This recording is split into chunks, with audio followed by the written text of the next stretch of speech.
Happy New Year sa inyo mga Lodi, and welcome back to my channel, Kuya Reven Vlog. Meron na naman tayong bagong share sa inyo na lulutuin, so hindi ko na po patatagalin to. Nandiyan po yung ingredients sa screen mga Lodi. Hey up.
Dito mga Lodi, ang susunod nyong gagawin ay kumuha lang ng 3 cups na water at pakukuluan natin to dito mga Lods. So hihintayin muna natin yung kumulo mga Lodi. So ito muna yung gagawin natin na susunod na gagawin.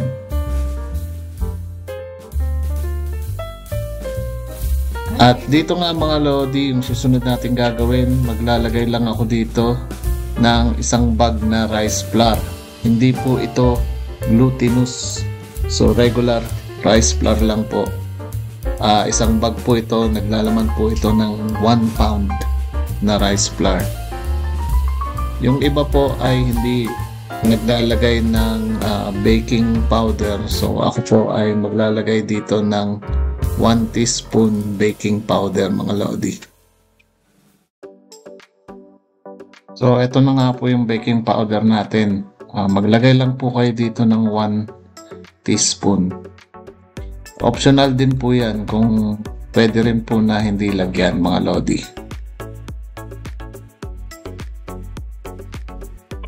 Dito nga mga Lodi, maglalagay ako ng vegetable seasoning granules dito. Pwede rin po kayong gumamit ng yung Wow Sarap or Magic Sarap dito mga Lodi. At least mga half tablespoon dito mga Lodi.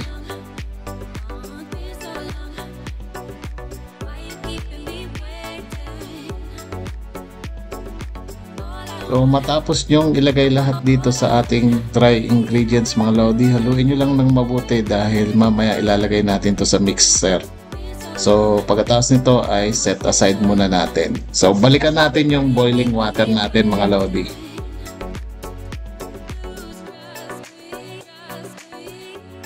So ito mga Lodi, balikan natin tong pinapakuluan natin na tubig. Maglalagay lang ako dito ng isang paketing annatto powder para pampakulay mga Lodi. Pwede rin kayong gumamit ng annatto seeds. So matapos nyong makuha yung kulay na gusto ninyo, alisin nyo lang po yung pinaka-buto niya. At eto nga mga lodi, nilagay ko na yung isang pakete. 10 grams po yan mga lodi. So haluin nyo lang mabuti para makuha ninyo yung tamang kulay. At ililib natin to dito hanggang sa kumulong-kulo mga lodi.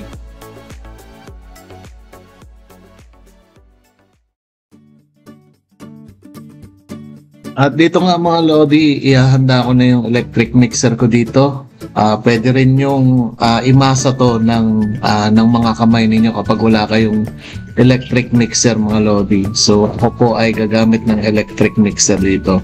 So yan po, nilagay ko na dyan yung dry ingredients at hahaluin ko lang to ng bahagya.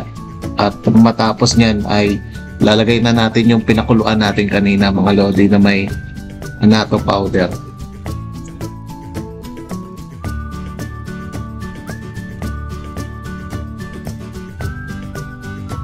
At eto na nga mga lodi, balikan natin tong pinapakuluan. So yan, kumukulo na siya mga lodi.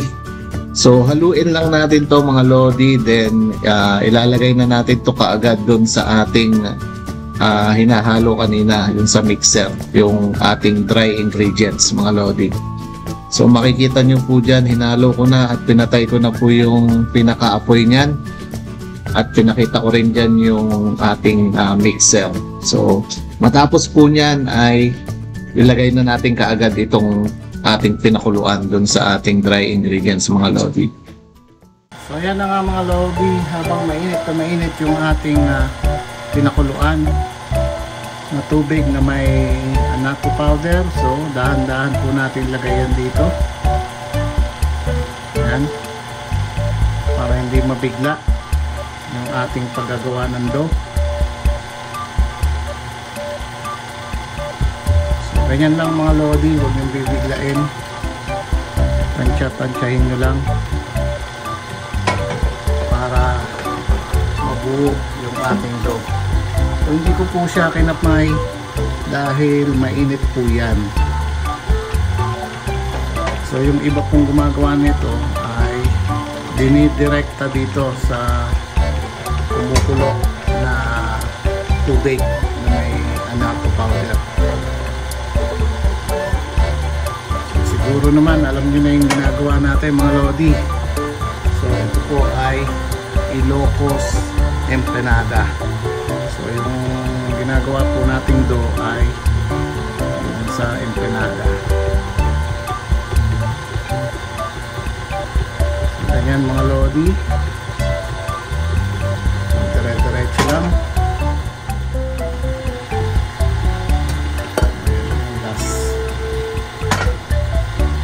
Ganyan lang mga lodi, tingnan nyo ang ating dough. Papatayin ko muna to at gagamitan ko ng spatula. Bulat na natin. Ganito po yung itsura niya mga lodi. Yan, so mainit pa yan at kakailanganin pa yan ng halo mga lodi. Haluin natin to. Ayan natin to para hindi matapon. So, mainit po ang ating ginagawan daw mga lods.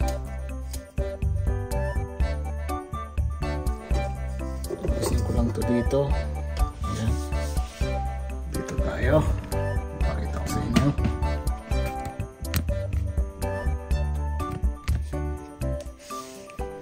Tingnan natin to. Ito na nga mga lodi yung itsura nyan. Haluin nyo lang itong ng mabuti mga lodi. So yun, yung sa ilalim nakikita nyo meron pa siyang rice flour. So haluin nyo lang yan. So ganyan lang, haluin nyo lang to hanggang sa maging smooth yan mga lodi. So ibabalik ko lang to sa ating panghalo ng dough. Ayan. So balik natin. Ayan. Natin dyan. At buksan uli natin sa number 2.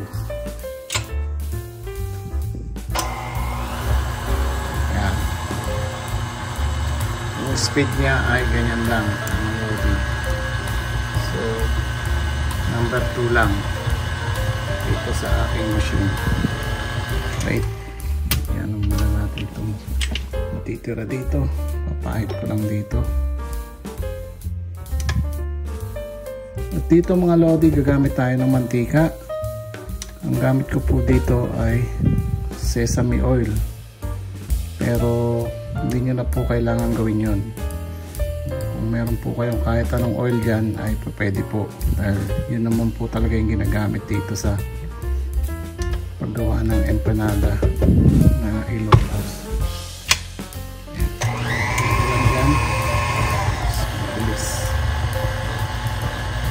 So yan mga lodi,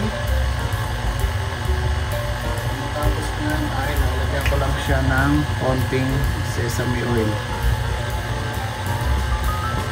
Hindi ko po siya dadamihan, mamaya maglalagay din ako ng oil pagka inano natin yan, linid or masa. So hintay-hintay lang kayo dyan mga lodi, at syempre mainit to. So palalamigin ko lang, then ilalagay ko siya dun sa lamesa para masa natin siya mga lodi. So dyan muna kayo. So ito na nga mga lodi, after 5 minutes at hinanda ko na rin tong ating shredded papaya na may spinach at yung ating string onion na chop. So yan po. Optional po yung string onion na chinap saka yung spinach mga lodi. Yung nakita ko po na gumagawa ng Ilocos empanada ay yung ano lang, shredded papaya na pinigaan. Yung nilamas nila sa asin tapos pinigaan siguro kasi nga yung may dagta yun. Tapos sinugasan nila at pinigaan uli. At gumagamit din sila ng yung munggo mga lodi, yung mung beans na naluto na. So yun po yung siguro yun yung original na Ilocos empanada. Saka lalagyan nila ng egg, tapos yung sausage na Ilocos na langgonisa or Iloco langgonisa tawag nila. So ito po ay yung sa akin. So nilagyan ko po siya ng spinach at spring onion mga lodi. Yan. At kukunin na natin yung ating dough. So, ito na mga lodi, yung ating dough. Matapos mapalamigan. So, lalakasan ko na rin po yung apoy doon. May medium heat na natin yung ating mantika. So, okay na po yun. Binatay-bantayan ko po yung kanina. So magkakamay po tayo dito mga lodi. So nagugas na po ako ng kamay. At kasi medyo mahirap yung pag-aayos nito mga lodi kapag hindi kayo nakakamay. Magkakamay po tayo dito mga lodi. So ganyan nga, kukuha lang kayo dito mga lodi ng sapat na dough. Ganyan, bilugin nyo lang. At ilalagay natin yan dito sa atin. Lagyan natin ng mantika to para mamaya ay bumulas. Kahit anong mantika mga lodi so bilugin nyo lang to yan mga lodi at ilagay nyo dyan. At ito yung sinasabi ko na itataklog nyo at tigaan nyo yung ating dough dito. Yan. So pinalahati ko. At ito naman ay pipigain natin hanggang sa numipis at makaform tayo ng ating gagawing empanada. So ganyan lang mga lodi.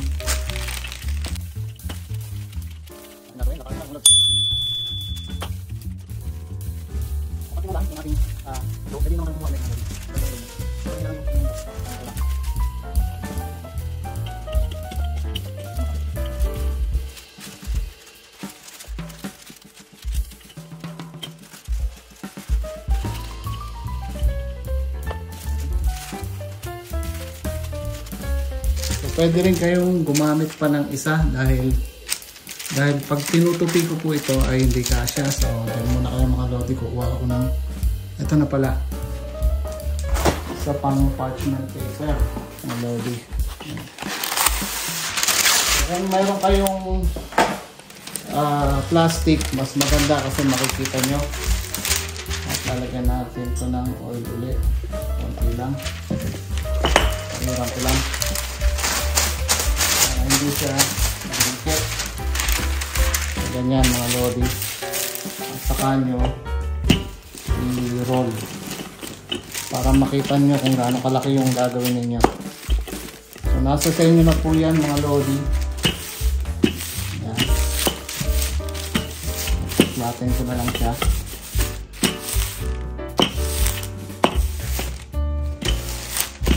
Ayan. So depende yan kung gaano kalaki. So yan, ang itsura mga lodi. At close up natin ang ating ginagawa. Makita ninyo. Yan. At itong ating gulay mga lodi ay ipapalibot natin dito. So make sure na pag tiniklop nyo siyang ganon na lodi ay eksakto dun sa pag-aanohan nyo ng dough ng lodi. So ganyan. Gagawin natin pabilog kasi lalagyan pa natin to ng itlog mga lodi. So yan. At ginagawa ko po sa itlog kasi hindi tayo sigurado kung totoong itlog. So nilalagay ko muna siya dito. Yan. Para make sure na hindi sira yung ating itlog na ilalagay. At naka-separate. So kung sakaling sira to, pwede nyo nang itapon, kumuha kayo ng iba. Kaysa ididiretso nyo po kaagad dito. So para sigurado po tayo. At ito po yung aking ginawa na bacon saka yung Ilocos sa langgunisa. So lalagyan din natin yan. Yung ating paligid.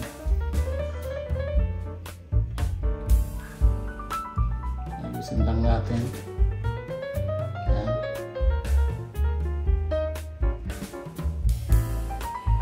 Saka natin tong itlog ay ilalagay sa gitna mga lods. At saka natin itutupi. Tupi natin ang ating empanada.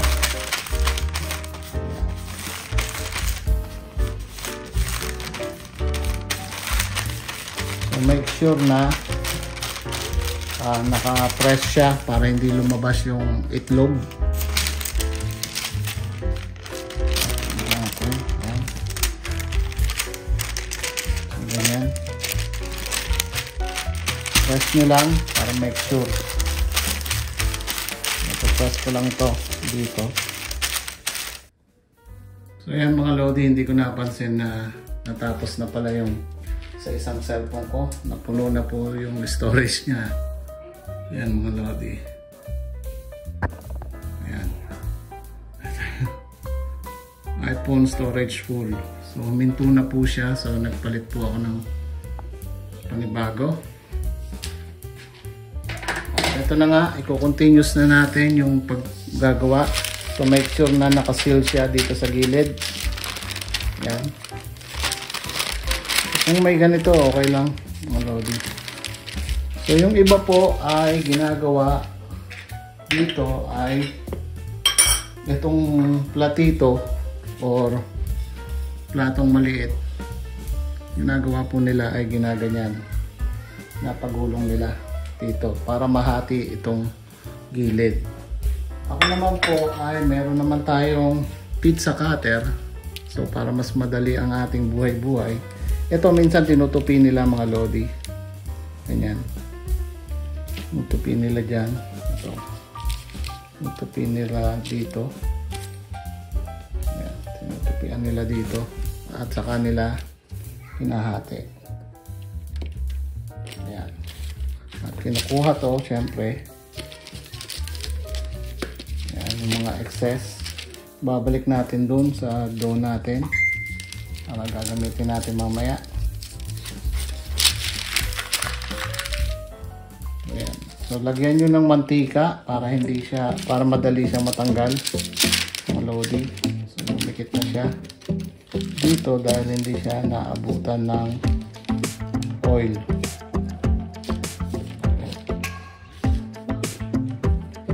Siyempre, meron na tayong mainit na mantika doon na naghihintay. At ito na po yung ating ginawang empanada. Tapos natin na nalo.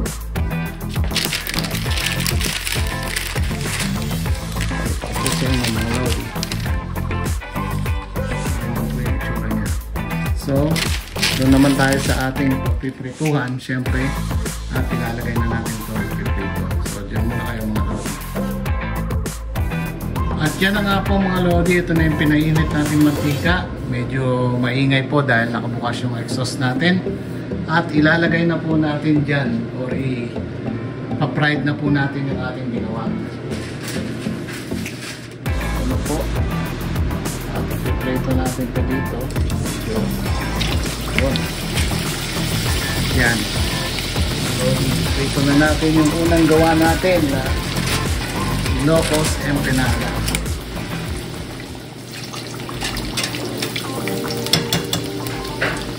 So, hinaan nyo lang yung apoy para maluto yung itlog dun sa natin, sa loob ng empanada mga lodi. At para rin hindi masunog yung ating dough. Habang naluluto yung dough, naluluto rin yung ating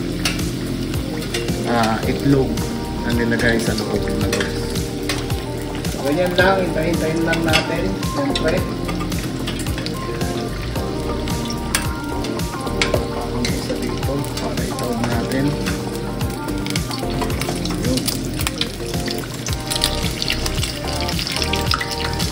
Yan, lumabas yung itlog. Okay. Sa gilid.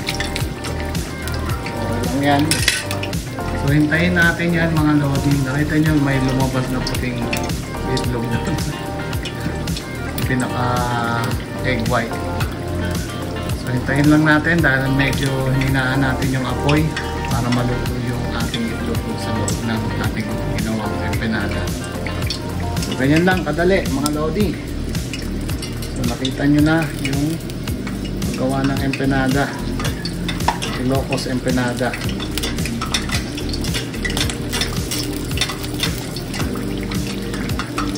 So, kanya-kanyang version. So, gumawa na rin kayo ng version nyo mga lodi pagkatapos nyong panoorin to. Siyempre, pwede namin yung gawan ng kahit anong ipalaman ninyo sa loob. So, nasa sa inyo na po yan mga lodi. Katulad ko, version ko na merong spinach at merong yung hiniwa natin kanina na onion strings or chives mga lodi. Siguro okay na to. At itatabi na natin to mga lodi. Yung ating unang gawa. Set aside na natin to. Meron na rin ako ditong plato na may paper towel para dun sa ating mantika. So ito na po yung unang gawa mga lodi. Yan. So, dyan muna kayo at gagawa tayo ng marami pando at ipiprito natin. So dyan muna kayo mga lodi.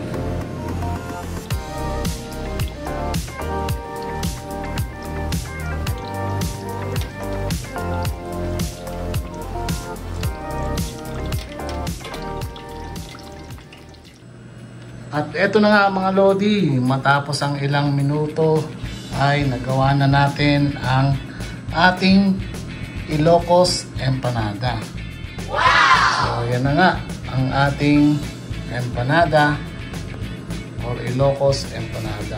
So ito pong ating suka ay itong sukang pinakurat. So pwede na rin po kayong gumamit dyan ng paminta, dinikdik na bawang, suka, yun, okay na rin po yun sa kakunting asin.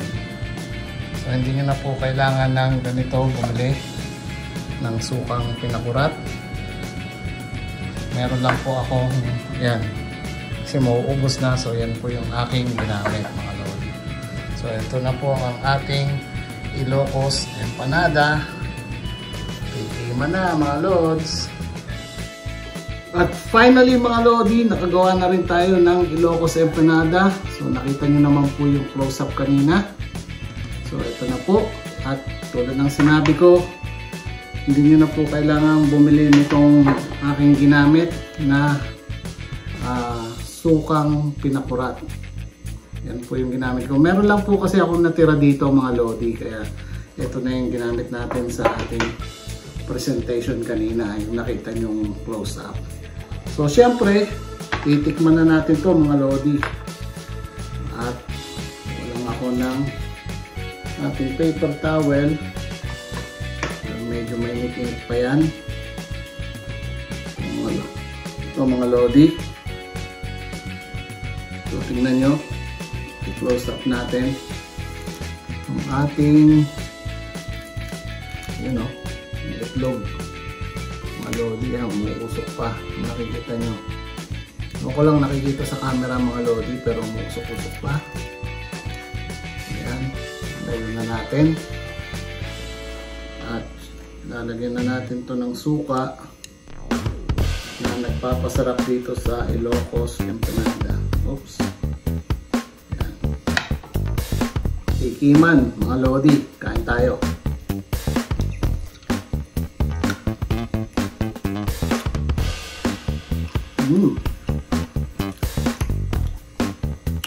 Sarap mga lodi.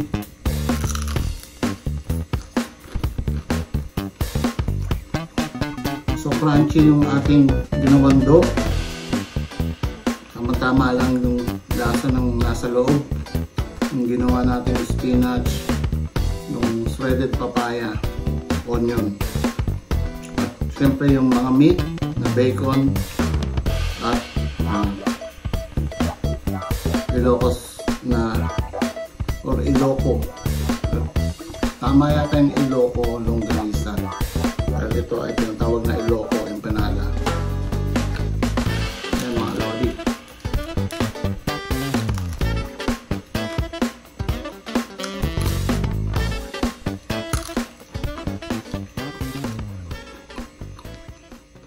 At dito na nga nagtatapos ang ating vlog for today, yung ating ginawang Iloco empanada or Ilocos empanada mga lodi.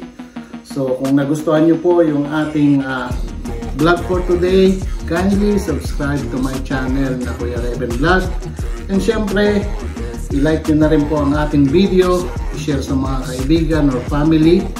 At don't forget to click the notification bell para lagi po kayong updated sa mga pinopost natin na or ina-upload natin ng mga bagong video mga lodi. Maraming salamat uli at magkita-kita tayo sa susunod na vlog na gagawin natin ngayong 2025. Happy New Year mga lodi at maraming salamat po sa pagtangkilik dito sa aking maliit na YouTube channel na Kuya Reven Vlog. Salamat po mga lodi at Happy New Year ulit. Kita-kits tayo sa susunod na video mga lodi. Ilocos and